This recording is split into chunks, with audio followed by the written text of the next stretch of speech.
Hi, everybody. This is rHatchery.live, and today we have Lisa Gill with us, and it's already a pleasure. I've been in her podcast, and she's a wonderful person.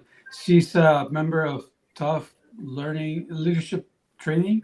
Yeah, I want to say Tufts University, but something like that. maybe one day.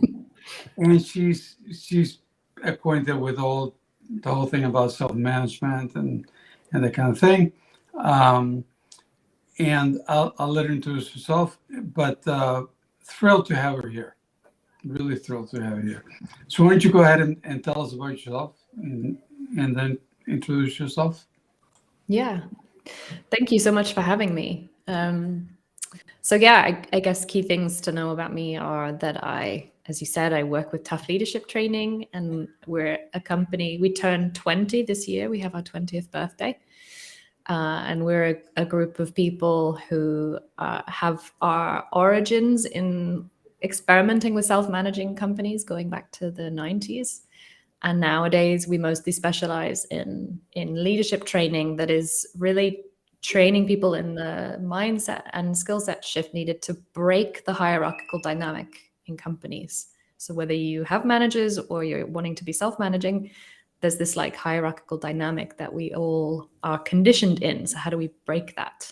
And then I also have a podcast called Leadermorphosis, which Matt has been on, where I share stories and examples of companies around the world that are doing, radical things. And I also have a book, which is also a collection of stories about experiments with working without managers, called Mooseheads on the Table, which I can show here.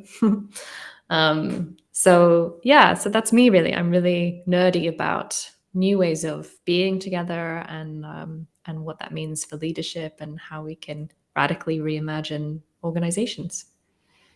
When you say nerdy, sorry, I was just going to say the word nerdy sounds like thoughtful. Yeah, maybe a self-deprecating way of saying thoughtful.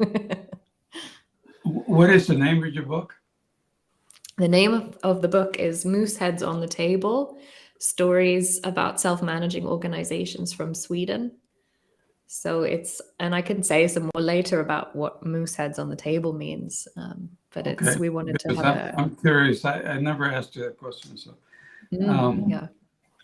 So we basically asked 3 questions in the podcast. The first one is, what do you think is the problem? And I think you alluded to it, the hierarchical thing and all that, which we call fiat. And what are you doing about it? And what are your clients doing about it in this case? And I forgot the third question. What's the third question? Because it's only a half-hour program, so they usually fix up all of it. So, so what do you think is the problem? What's wrong with hierarchies? Worked for us for thousands of years, and what's wrong with that? Yeah. So funnily enough, I think my journey with hierarchy has been to realize that hierarchy itself is neither good nor bad.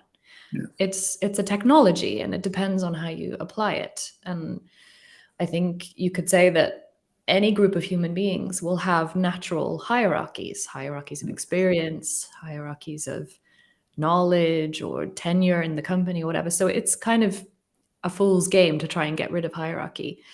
But when I talk about like the hierarchical dynamic, what I mean is like what I see the problem as being is that organizations where there is this automatic, unconscious hierarchical dynamic, and another way to put that is like a parent-child dynamic where either managers or kind of leaders with a lowercase l are being a bit like a parent to a child, this kind of hierarchical dynamic.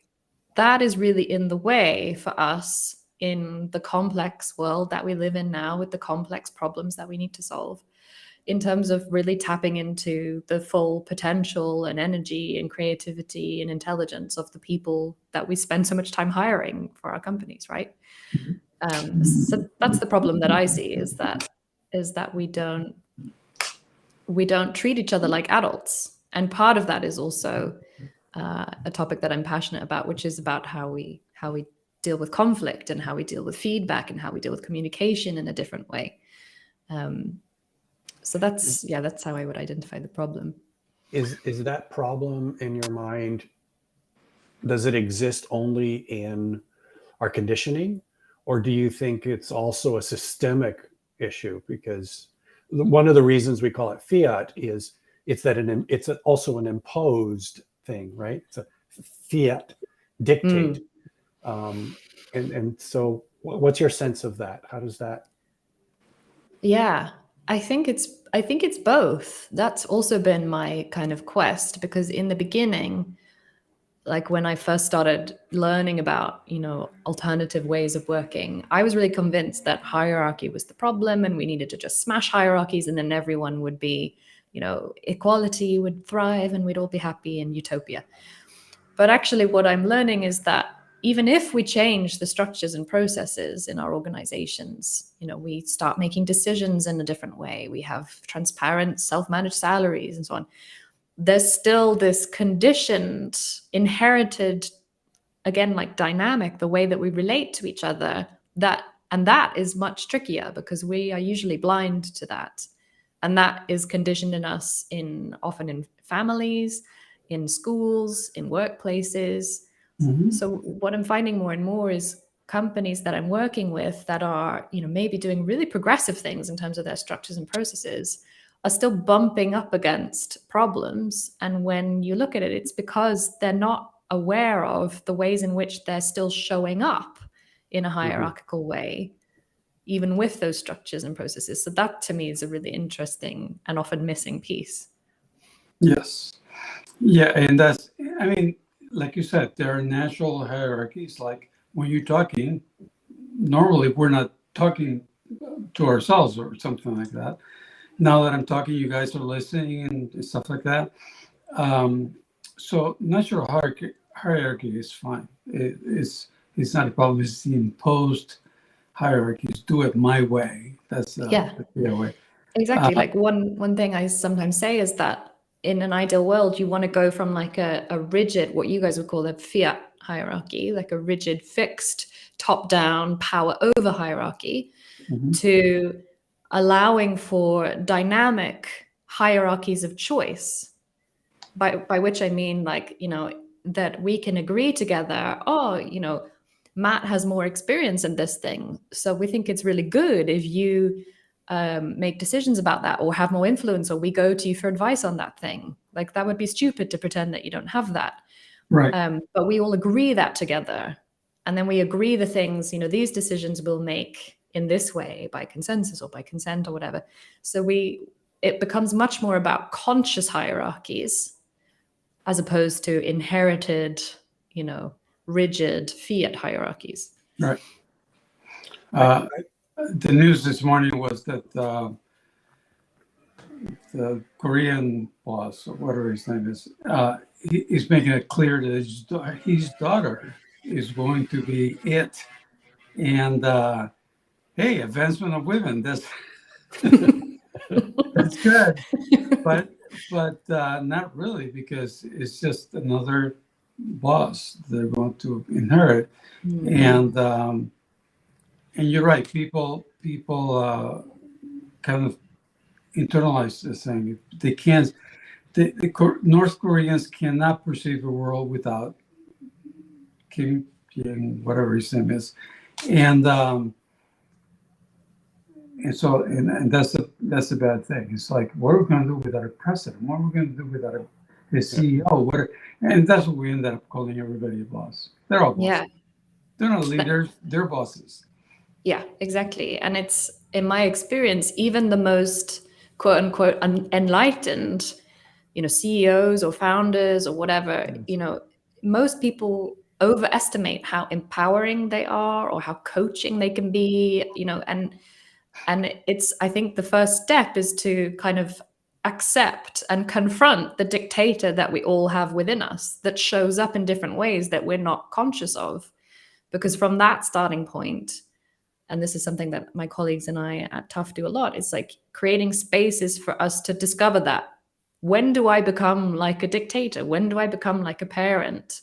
There's usually like certain situations or ways of being in someone else that triggers that. And if I can become more aware of that, then I can choose more. And then I can go from like this automatic hierarchical dynamic to something that's more adult to adult, more partnership based. But that takes practice because we haven't learned that. I don't know what that looks like. I don't know how to give my colleague feedback without doing it like a boss would do it, because I've never seen how you do that in a way that's not top down. I don't know how to hold someone accountable in a way that's not like a boss. So that we have to practice and figure out. And figure out. We don't know how to do it. Yeah. We kind of knew how to do it as Lucas playing in the yard kind of thing. But then we were, no, that's not that. You have to impose yourself. Did you hit harder? And stuff like that. So, we need to unlearn a lot of things. Yeah, and that's part of moving forward, is unlearning the bad things. The first thing in the playground is who's going to be the captain, right? And then you get to choose your team. And that starts really early, right? Yeah. Really, really early. And now that's the captain and he makes the decisions, or she. Yeah. And also it's a trap. Then, if we try and work, in less hierarchical ways, a trap can be, okay, no one's allowed to be the leader now. And we become so allergic to leadership. Like, no, you can't do that because there's no bosses now. That can also be its own, hell, because you can end up in death by consensus, creative entropy, this kind of false harmony, tiptoeing around culture. So there is something also about, like, it's not that bossless equals leaderless.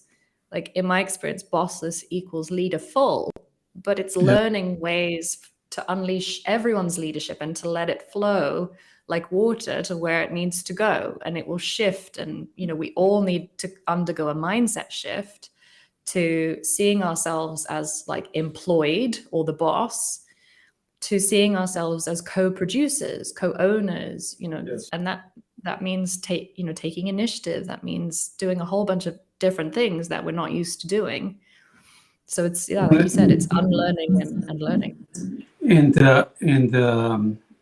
the thing about conflict, one thing that has worked for me excellently is having people around me that go, you're raising your voice, or you're just saying, I'm comfortable with this in whatever form it takes, and not reacting.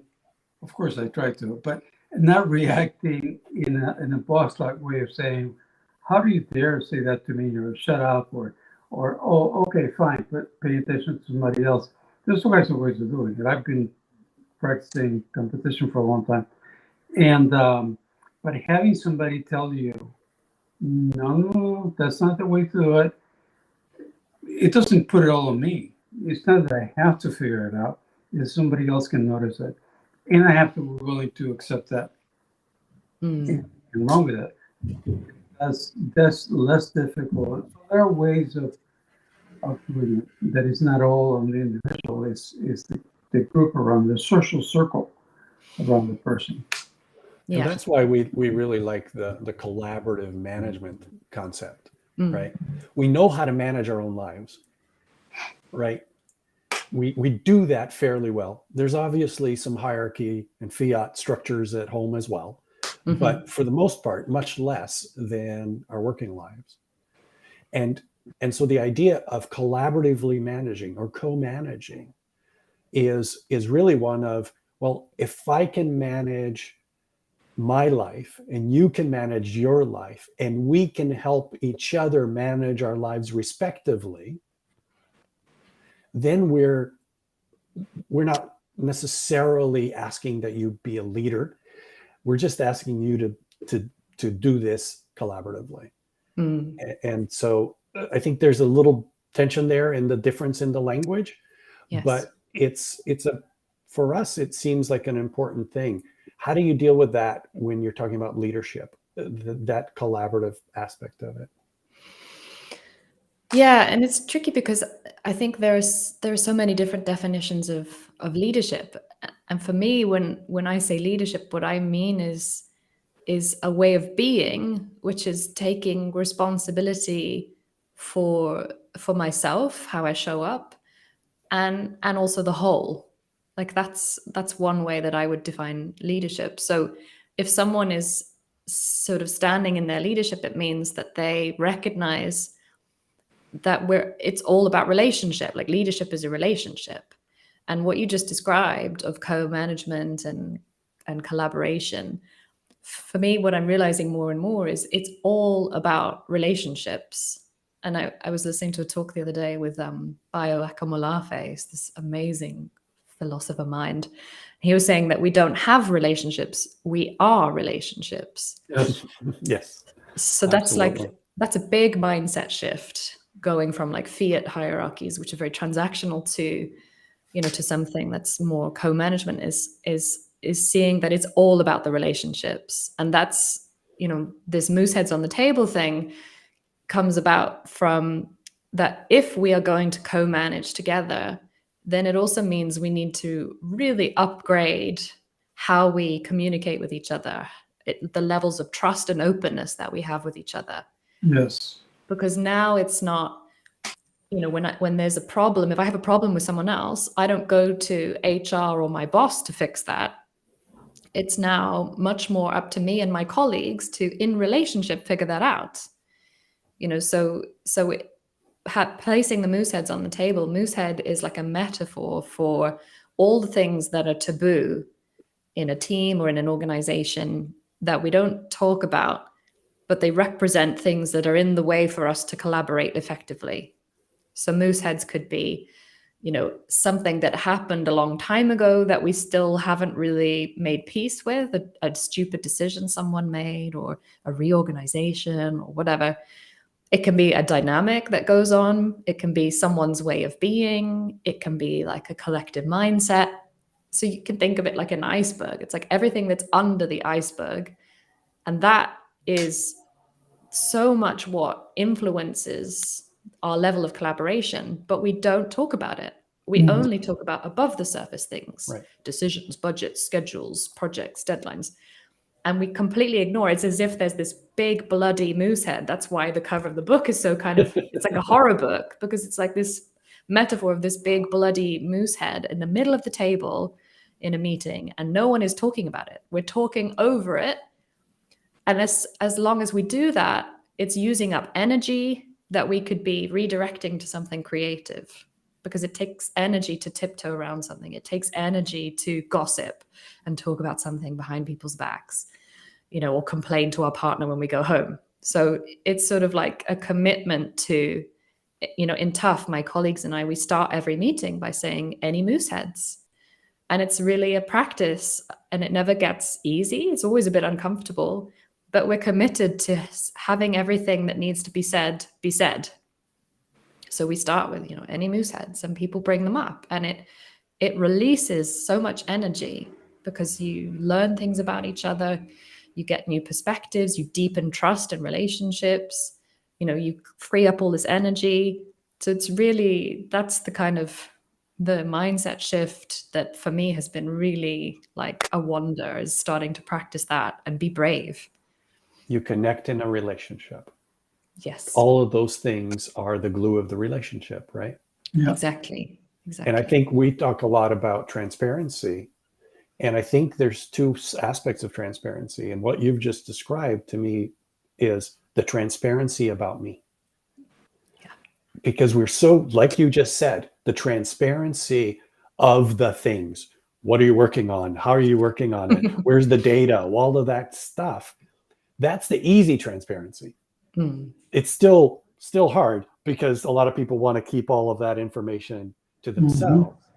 But it's really yeah, I'm feeling this way, and I think you're an idiot, and I think, and get it out there, right? What's the thing that's bugging you? Because it isn't real, but it is a door towards getting to real. Yes. Right? So the moose head isn't the problem. The moose head is a door to the problem. Yeah, exactly. And the moose head, in a way, the moose head is it's not the problem, it's the reason the problem is infected, you could say. Yes. So it's like, you know, if Jose made a decision that we all thought was stupid, the moosehead is not the decision.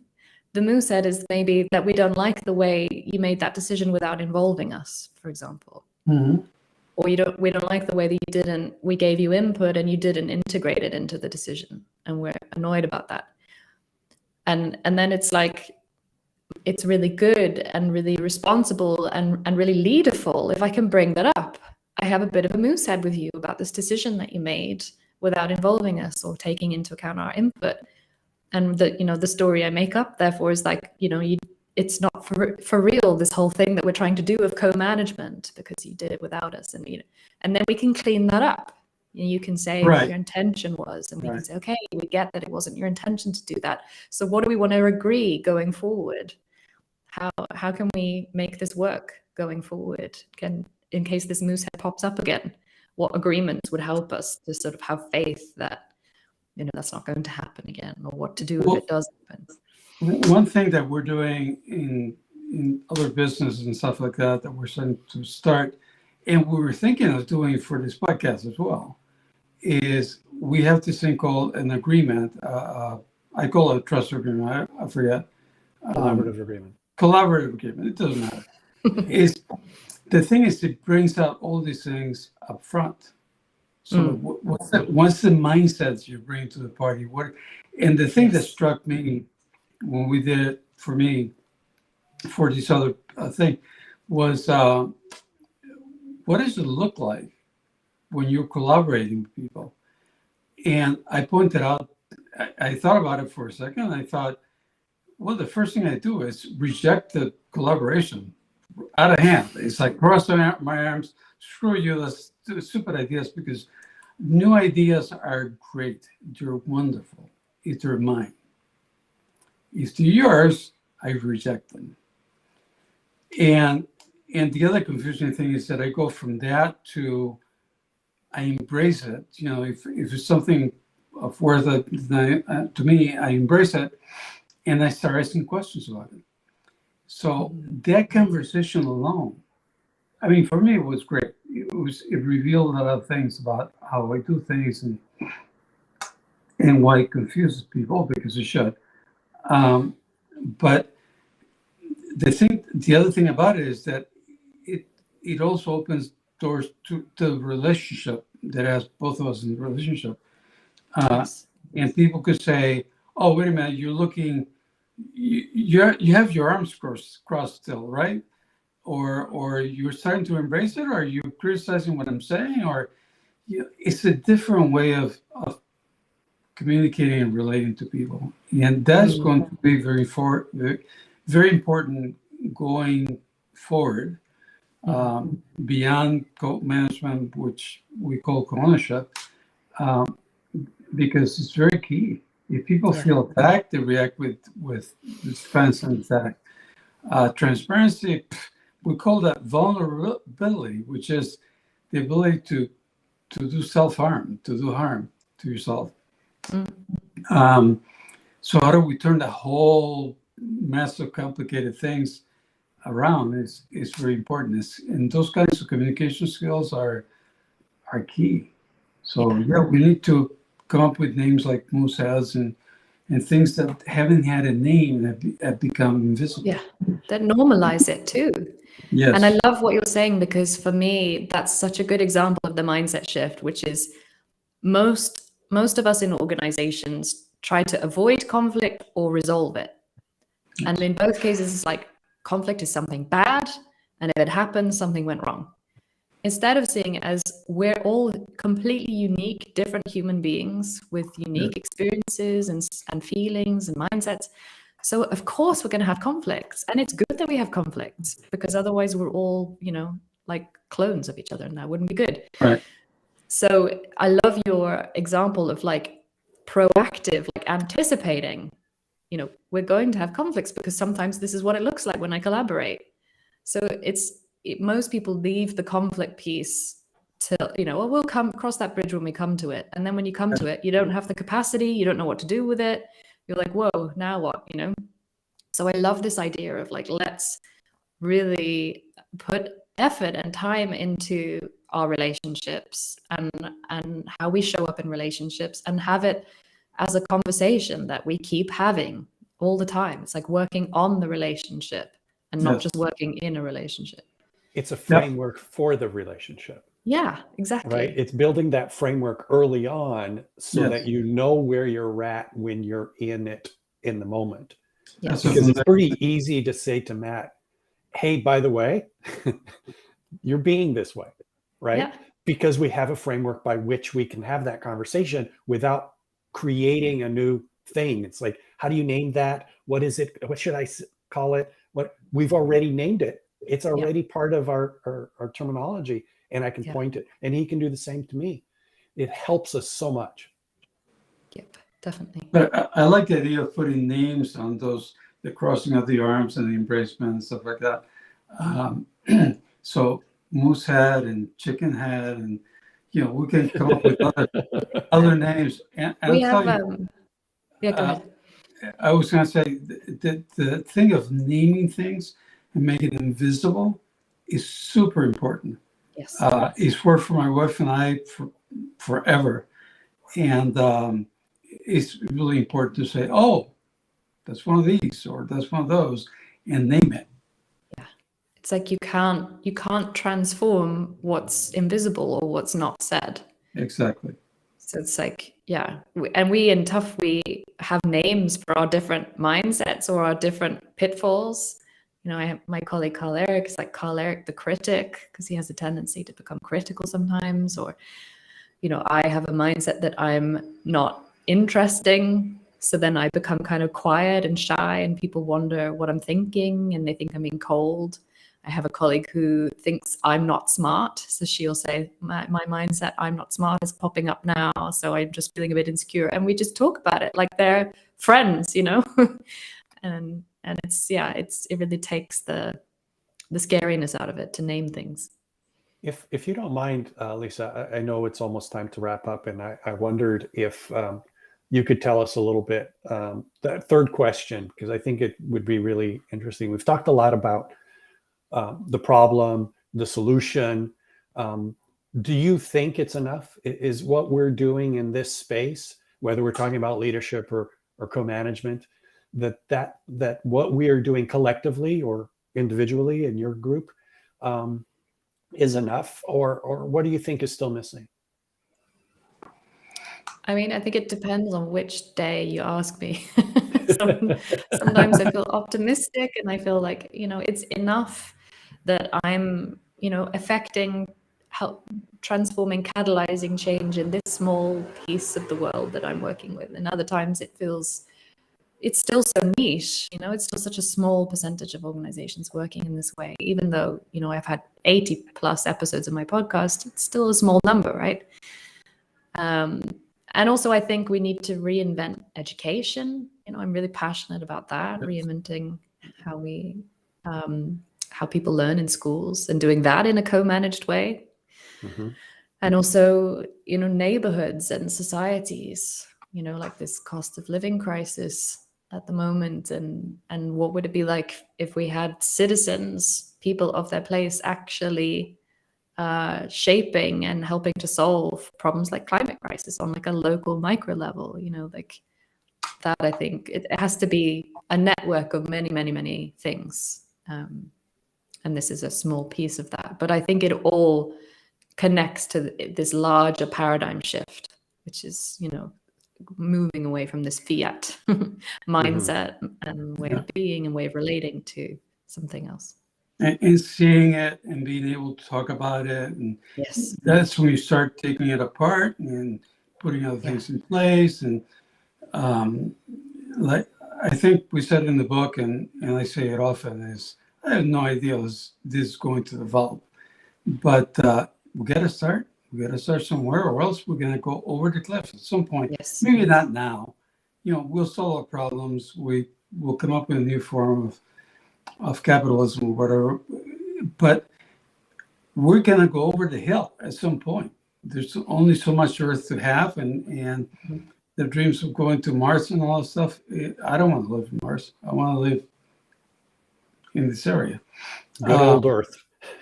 I don't Yeah, like flying, so I don't want to get in a spaceship. Good old Earth. And, we have a couple of minutes. So Summerhill, you familiar with Summerhill? Yes. In Yeah. your neck of the woods, and Sudbury in our neck of the woods are schools that are more like what we're thinking of. And there's a lot of movement in South America. Yeah, like self-organized learning environments. Seoul. I spoke to Seoul, Colombia, for example. So there's some really great, because they tend to be private schools is the problem. They tend to be private schools, yes. But there are structures and frameworks that don't depend on, paying expensive fees and stuff. So yeah, and there are other ways of supporting the organization. for sure. It's just that we never explored. We left that stuff be fiat, dominated by fiat money, and but that's more likely to change. So yeah, there's some in Mexico, some in and then South America. I don't know Central America of any, but I suspect Costa Rica is probably a good place to have stuff like that. So, well, thank you very much for your time. It's always a pleasure talking to you. And you're not quiet. You are very smart. You are very smart. And what was the other thing that whatever the critic? It's easy to criticize. As somebody said, criticism is cheap and fast. So thank you for being part of this. Yeah, thank you very much, Lisa. Yeah, so happy to be invited. Well, I would like to invite you back again, because sometimes I get this funny feeling where my hair stands up on end, and I go, I want to do this again. You should say my hair. Well, no, the problem is I have more hair on my arms than I do on my head, so that's what stands up. But you and got most on your face. I just got that feeling, and so I'd love to have you back and maybe talk a little bit more about another topic, because I think we dug a little deep, which was good, into some of this stuff, and it'd be nice to do it again. So I forgot to mention that next week we'll be talking to Leal Masombo. I pronounce it in Spanish, so I don't know if this is right or wrong, but Leal Masombo, he's an agile transformation coach with C Prime, and looking forward to that one as well. Awesome. Thank you, Lisa. Thank you.